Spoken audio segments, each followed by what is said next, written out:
Le premier conseil que j'aurais pour toi, ma tata ou ma maman, arrête d'envoyer de l'argent en Afrique.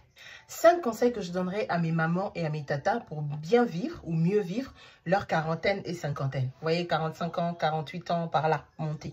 Ok? Donc, mes tatas, je vais vraiment vous parler avec bienveillance. Asseyez-vous. Vraiment, tout ce que je vais vous dire ici, ça sera vraiment pour votre bien.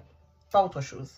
Et donc, si tu connais aussi une tata qui est un peu dans ces eaux-là, envoie-lui cette vidéo et je suis sûre qu'elle va te remercier. Chère tata et chère maman, vous savez mieux que nous que le temps passe, ok? Le temps passe, la vigueur que vous avez avant, vous l'avez plus tellement aujourd'hui. Peut-être l'énergie, vous commencez à plus vous essouffler et ainsi de suite. Et ça ne va pas vraiment s'améliorer, d'accord? Donc, c'est comme ça, c'est la vie. Mais entre-temps, qu'est-ce qu'il faut faire? Il faut continuer à vivre. Il faut continuer à prendre soin de soi.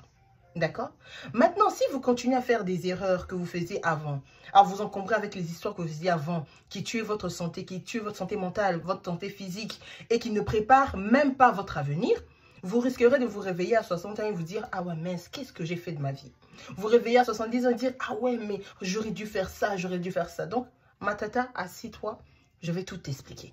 Avant de commencer, je vais me présenter. Moi, c'est Clara B. Je suis ta conseillère en développement personnel, spécialisée plus dans le caractère, la confiance en soi. Je sais que je fais des vidéos édifiantes ici pour vous aider à prendre des décisions ou peut-être juste vous structurer un peu dans ce que vous pensez. Mais vous et moi savons que parfois, nous avons besoin de parler avec quelqu'un qui va comprendre notre situation, qui va réfléchir avec nous pour trouver des bonnes stratégies, pour trouver des solutions à nos problèmes. Et c'est là où moi j'interviens avec mes accompagnements qui sont juste là pour vous aider à structurer votre vie, à structurer votre système de pensée et à prendre des bonnes décisions, des décisions stratégiques pour votre vie de couple, pour votre vie de femme, pour la vie dans la société, pour tout ce que vous avez à faire autour de vous. Voilà, si vous avez besoin de moi, n'hésitez pas à me contacter ici, là, sur tous mes réseaux. Booker 1 heure de coaching avec moi. On va discuter ensemble et essayer de trouver des meilleures solutions adaptées à votre vie. Le premier conseil que j'aurais pour toi, ma tata ou ma maman, arrête d'envoyer de l'argent en Afrique. Oui, je sais que ça va piquer, je sais que ça va faire mal. Certaines personnes ne vont pas aimer cette partie-là. Mais c'est important de se le dire. Arrêtez d'envoyer de l'argent en Afrique à vous occuper de personnes qui ne veulent même plus se bouger.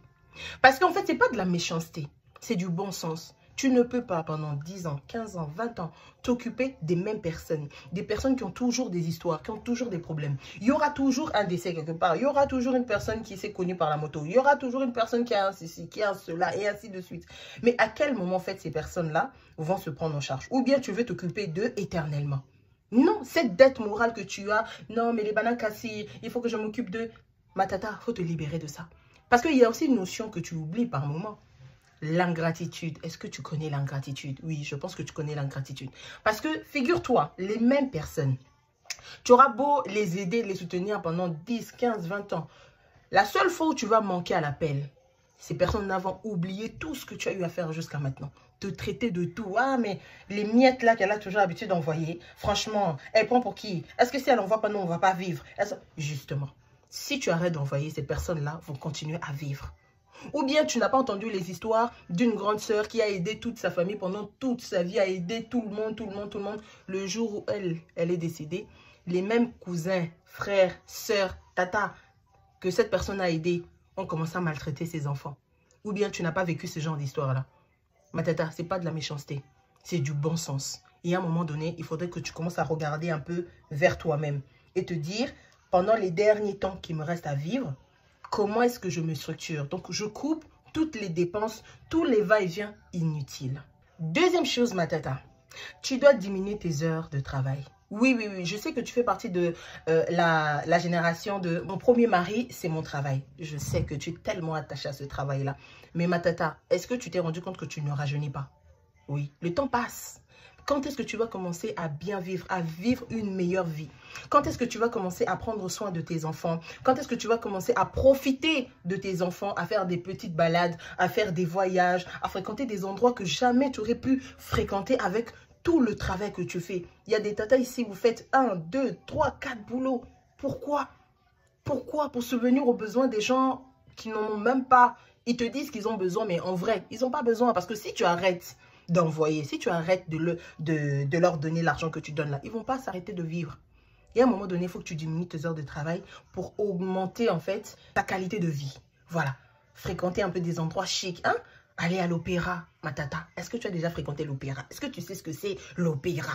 Ah, mais les histoires des blancs, là, il faut y aller. On n'a qu'une seule vie. Vas-y, assis-toi. Fais-toi passer pour une bourge. Regarde la beauté de la vie. Voyage. Fais-toi un petit budget comme ça. Chaque année, tu fais un ou deux, 3 voyages où tu prends soin de toi. Parce que l'énergie que tu as aujourd'hui, demain, là, ça va commencer à baisser.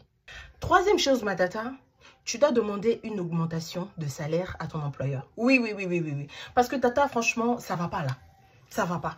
Parce que moi, je ne conçois pas le fait que tu restes pendant 10 ans, 15 ans dans un métier sans évolution.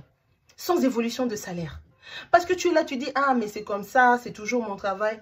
Mais ma tata, si tu ne te prends pas en main, personne ne viendra le faire à ta place. Je sais que je ne suis pas spécialiste dans la négociation de salaire ou évolution de carrière. Je sais très bien. Mais il y a une seule chose que je connais aussi. Si tu ne demandes pas, on ne te donnera pas. On donne à ceux qui demandent. C'est quand tu frappes qu'on t'ouvre la porte. Si tu ne frappes pas, on ne va pas t'ouvrir la porte.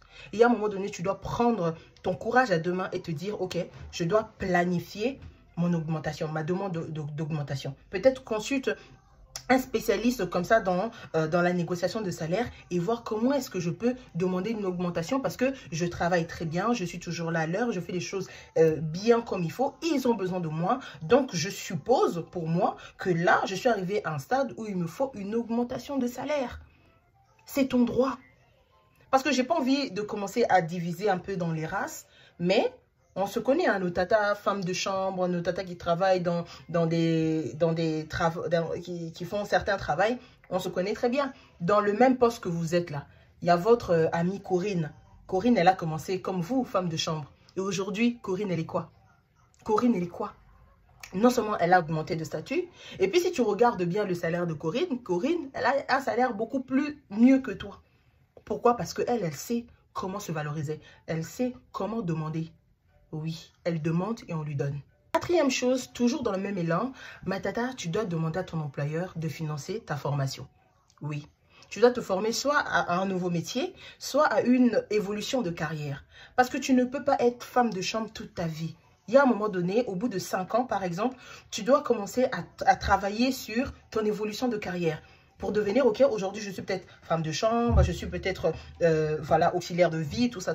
Mais dans 5 ans, dans 10 ans, je dois devenir ça. Je dois devenir gouvernante, je dois devenir chef d'équipe, je dois devenir responsable dans ça, je dois devenir... Mais tout ça, ça se planifie. Planifie ton développement de carrière. Il y a beaucoup de nos tatas, vous ne savez même pas ce que c'est le développement de carrière. Vous regardez ça de loin. Il y a même des tatas qui commencent à dire, hey, les études, c'est pas fait pour moi, vos histoires d'étudier là. Tata, tous les jours, tu apprends. Les études, c'est tout simplement de l'apprentissage. Tous les jours, tu apprends.